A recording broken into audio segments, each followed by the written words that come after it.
ओम धरणी गर्भसंभूतं विद्युत्पुंज समप्रभम कुमारशक्तिहस्तंचलोहितांगम प्रणम्यहम।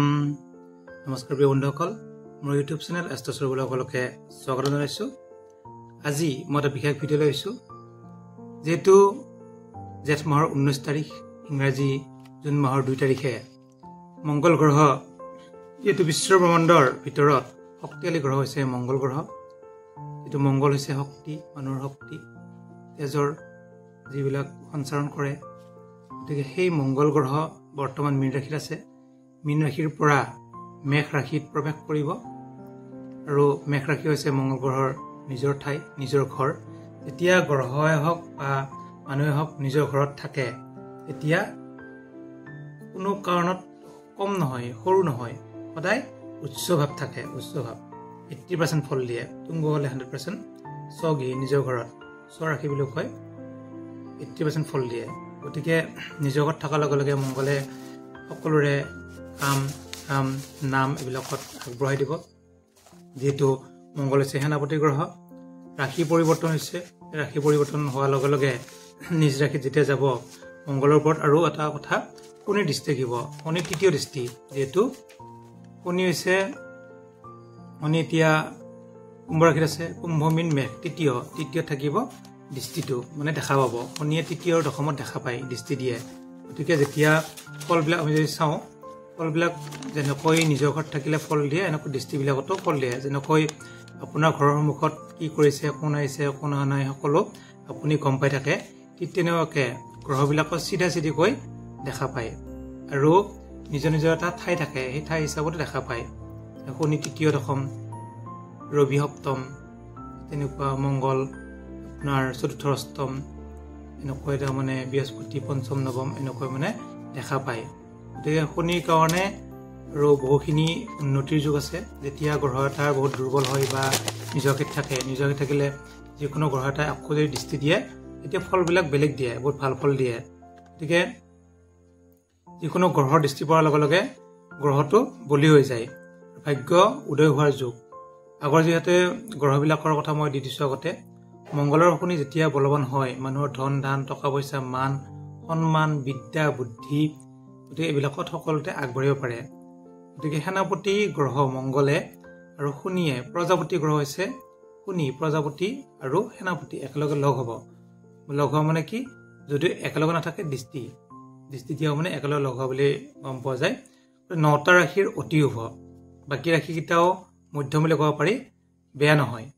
তেনেকৈ মই আগতে অশুভ গ্ৰহটো দিছিলোঁ, গতিকে সেই হিচাপত কিন্তু অশুভ নহয়। আৰু যিসকলে মাটি বাৰী কামবিলাক আগবঢ়া নাই, তেওঁলোকে কিন্তু আগবাঢ়িব পাৰিব 48 দিনৰ কাৰণে। এইটো 48 দিন থাকিব মংগল গ্ৰহ। 48 দিনত আপোনালোকৰ মাটি বাৰী কাম, ধন ধান, টকা পইচা যে পাবলগীয়া আছে, সেইবিলাকত কিন্তু পোৱা যুগ আছে। আৰু যিসকলে শনি নাইবা মংগলৰ দশা চলিছে, যিসকলৰ, তেওঁলোকৰ কিন্তু অতি শুভ ফল লাভ কৰিব। আপোনালোকে আশাৰা পুষ্টি চাই ল'ব। যদি শনিৰ দশা চলি আছে বা মংগলৰ দশা চলি আছে, একদম ক'বই নালাগে, 100% শুভ। গতিকে আমি যদি এতিয়া চাওঁ, মই ৰাশিফলকেইটা বা ৰাশিকেইটাৰ বিষয়ে চুটিকৈ মই চাই লৈছোঁ, বনাই লৈছোঁ, মই আপোনালোক কৈ দিম। গতিকে কিছুমান এতিয়া জ্যোতিষী বহুত আছে, জ্যোতিষ পৰাশৰ, কাশ্যপ ঋষি, সূৰ্য, ব্যাস, বশিষ্ঠ, এনেকৈ আমি পৰাশৰৰ বিষয়ে কিছু ভালদৰে সকলোৱে জানে। পৰাশৰে যিটো কয় সেই হিচাপত আমি পৰাশৰৰ পৰা মানি আছোঁ। গতিকে মেঘ ৰাশি যদি চাওঁ, মেঘ ৰাশিৰ এটা ৰাজযোগ হ'ব ৰোচক নামৰ ৰাজযোগ। এই ৰাজযোগৰ কাৰণে আৰু মেঘ ৰাশিৰ নিজৰ ৰাশিতে মংগল প্ৰৱেশ কৰিব। নিজৰ ৰাশিত থাকিলে এনেই যদি বেয়া, কিন্তু গোচৰ ফল মানে বৰ্তমান হিচাপত অতি শুভ। গতিকে শনিৰ দৃষ্টি পৰাৰ কাৰণেও অতি শুভ হ'ব। যিকোনো কাম কিন্তু 10 দিনৰ ভিতৰত, জুনৰ 2 তাৰিখৰ পৰা জুনৰ ধৰক 12 তাৰিখৰ ভিতৰত কিন্তু আপোনালোকৰ কামবিলাক কিন্তু আগবাঢ়ি যাব, সফল হোৱা যুগ। আৰু মাটি বাৰী কামত যদি আপোনালোকৰ কিবা ফাঁচি আছে, তেতিয়া কিন্তু আপোনাৰ মাটি বাৰী কামৰ পৰা উদ্ধাৰ হ'ব আপোনালোকৰ মেঘ ৰাশি। গতিকে যিসকলে ব্যৱসায় বাণিজ্য কৰে, তেওঁলোকৰ কিন্তু অতি শুভ। এতিয়া চাওঁ আমি বৃষ ৰাশি 2টা ৰাজযোগ হৈছে, মালব্য যুগ আৰু ৰোচক নামৰ ৰাজযোগ। এইটো 2টা যুগ হৈছে। যিহেতু বৃষ ৰাশিত বুধ, বৃহস্পতি, শুক্ৰ, ৰবি একেলগে আছে, গতিকে মংগল যদি দ্বাদশত আছে, দ্বাদশত থাকিলেও নিজৰ ঘৰত আছে, দ্বাদশত কিছু অশুভ থাকে যদিও নিজৰ ঘৰত আছে, নিজৰ ঘৰত থকাৰ কাৰণে কিন্তু অতি শুভ। গতিকে বৃষ ৰাশিৰো কিন্তু এই ৰাজযোগৰ কাৰণে শুভ ফল লাভ কৰিব।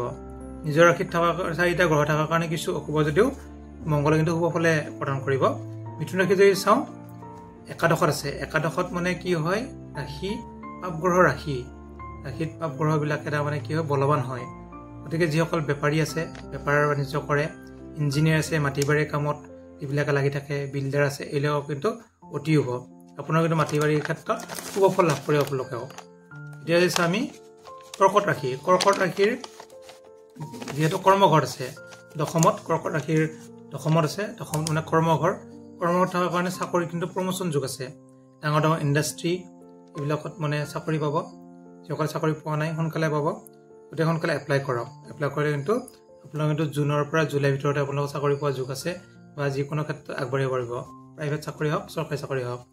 এইটো হৈছে সিংহ ৰাশিৰো কিন্তু বেপাৰ বাণিজ্য মাটি বাৰী আৰু মাক দেউতাকৰ যদি কিবা বেমাৰ হৈ আছিলে আগতে সৰু সুৰা সেইবিলাক কিন্তু বেমাৰ আজাৰবিলাক ভাল হোৱা যুগ আছে। গতিকে ভাগ্য উদয় হ'ব। আৰু আপোনালোকে সিংহ ৰাশি জাতক জাতিকাসকলে শনিৰ পাঁচালি নাইবা হনুমান চালিচা পঢ়িব। হনুমান চালিচা পঢ়িলে কিন্তু শুভ ফল লাভ কৰিব। তাৰপিছত কন্যা ৰাশি যিহেতু অষ্টমত আছে, অষ্টমটো হৈছে মৃত্যুস্থান বা আয়ুস্থান, তথাপি কিন্তু যিহেতু আপোনালোকৰ আয়ুস্থানত আছে, আয়ুস্থান থকাৰ কাৰণে কিন্তু অশুভ নহয়। কিছু শুভ ফল থাকিলেও কিন্তু মংগলে কিছু শুভ ফলেৰে প্ৰদান কৰিব, সন্তোষ থাকিব, অতি শুভ। এতিয়া হৈছে তুলা ৰাশিৰ যিহেতু সপ্তম বিভাজনত আছে, সপ্তমত থকাৰ লগে লগে যিহেতু স্বগীত আছে, স্বগীত থকাৰ কাৰণে আপোনাৰ ৰোচক নামৰ এটা ৰাজযোগ আছে। এই ৰাজযোগৰ কাৰণে পাৱাৰফুল প্ৰেম সম্বন্ধ বিবাহ বাৰু যিসকলৰ হোৱা নাই তেওঁলোকৰ কিন্তু বিবাহৰ যোগ থাকিব। বিবাহত কিছু অশুভ থাকিলেও কিন্তু যদি হনুমান চালিচা পঢ়ে বা হনুমান মন্দিৰত যায় বা মংগলৰ প্ৰতিকাৰ কৰে, বগলা পূজা কৰে, আপোনালোকৰ কিন্তু ভাগ্য উদয় হ'ব, বহুত শুভ। বৃশ্চিক ৰাশি যিহেতু অধিপতি আছে মংগল থাকিব ষষ্ঠত। গতিকে তৃতীয় ষষ্ঠ একাদশত গ্ৰহবিলাক থাকিলে বা গ্ৰহ থাকিলে অতি শুভ। ষষ্ঠ থকাৰ লগে লগে অতি শুভ ফল প্ৰদান কৰিব। শত্ৰু যে থাকিলে শত্ৰু নাশ হ'ব, শত্ৰু কমি যাব, মাটি বাৰী বৃদ্ধি হ'ব। গতিকে মংগল অতি শুভ হ'ব, বলৱান হ'ব। শনি দৃষ্টিৰ কাৰণে আৰু শুভ হ'ব আপোনালোকৰ। এতিয়া আছোঁ ধনুৰাশিৰ খাজানা বৃদ্ধি, ধন ধান বৃদ্ধি হ'ব। যিহেতু পঞ্চমত থাকিব, পঞ্চমটো হৈছে পুত্ৰস্থান, তাৰপিছত উচ্চ শিক্ষা, গতিকে উচ্চ শিক্ষাৰ ক্ষেত্ৰত অতি শুভ হ'ব ধনুৰাশিৰ জাতক জাতিকাসকলৰ। গতিকে যদিও কিছু অশুভ আছিলে আপোনাৰ শুক্ৰ আৰু বৃহস্পতি এইবিলাক একেলগে থকাৰ কাৰণে মংগলটো কিছু অশুভ আছিলে, কিন্তু এতিয়া কিন্তু অতি শুভ হ'ব ধনুৰাশিৰ কাৰণে। APSC IPS যিকোনো পৰীক্ষাত কিন্তু সফলতাৰে আগবাঢ়িব পাৰিব, ইঞ্জিনিয়াৰিং এইবিলাকত। তাৰপিছত মকৰ ৰাশিৰো কিন্তু যিহেতু কেন্দ্ৰত থাকিব ৰোচক নামৰ মহাপুৰুষ ৰাজযোগ থাকিব, গতিকে অতি শুভ। মংগলৰ কাৰণে শুভ ফল লাভ কৰিব। প্ৰাইমাৰী শিক্ষা বন্ধুস্থানত অতি শুভ, শত্ৰু বন্ধু থাকিলে ভাল হ'ব। তাৰপিছত কুম্ভ ৰাশি তৃতীয়ত থাকিব, তৃতীয় ষষ্ঠ একাদশত কিন্তু অতি শুভ। বিদেশ ভ্ৰমণ থাকিব, সকলোতে শুভ থাকিব। ভাতৃস্থানত থকাৰ কাৰণে ভাতৃৰ শুভ ফল প্ৰাপ্ত হ'ব, কৰ্মত অতি শুভ। গতিকে কুম্ভ ৰাশিৰ শুভ বুলি ক'ব পাৰি। মীন ৰাশিৰ জাতক জাতিকাসকলৰ ধনস্থানত থাকিব, গতিকে টকা পইচা ক্ষেত্ৰত ভাল হ'ব, শুভ হ'ব, ধন ধান বৃদ্ধি হ'ব। যিসকলে পাবলগীয়া ধন ধান আছে ধন ধান পাব। এতিয়া আমি ধন ধান বৃদ্ধি বা লাভালাভ থাকিব। এক মানে হ'ল মেঘ ৰাশি, এক মানে ৰাশিতে বহিব। চতুৰ্থ হ'লে যদি আমি চাওঁ, চতুৰ্থ হৈছে মকৰ ৰাশি, অতি শুভ। সপ্তম তুলা ৰাশি, অতি শুভ। দশম যদি চাওঁ আমি কৰ্কট ৰাশিৰ দশমত থাকিব, অতি শুভ। তৃতীয় মানে আপোনাৰ কুম্ভ ৰাশিৰ শুভ। পঞ্চম হৈছে ধনু ৰাশিৰ অতি শুভ। অষ্টম হৈছে কন্যা ৰাশিৰ শুভ বুলি ক'ব পাৰি। একাদশ হৈছে মিথুন ৰাশিৰো শুভ বুলি ক'ব পাৰি। 8টা ৰাশি মই বহুত শুভ বুলি কৈছোঁ, বাকীকেইটাও শুভ।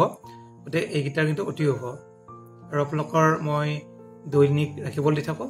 আপোনালোকে যদি দৈনিক ৰাশিফল লাগে তেতিয়া আপোনালোকে পাই থাকিব। যিহেতু মই ফেচবুক হোৱাটছআপত ছুটি কৰি দিওঁ, সেইকাৰণে ইউটিউবত অলপ দীঘল কৰি দিওঁ। যদি আপোনালোক কিবা সুধিবলৈ থাকে আপোনালোকে সুধিব পাৰে, আখৰা গোষ্ঠী দেখুৱাব পাৰে বা চাব পাৰে, আপোনালোকে আখৰা গোষ্ঠী বনাব পাৰে। এইটো কম্পিউটাৰৰ যুগত, আৰু নহ'লে পকোৱা গোষ্ঠী আপোনালোকে পাই যাব। ধন্যবাদ।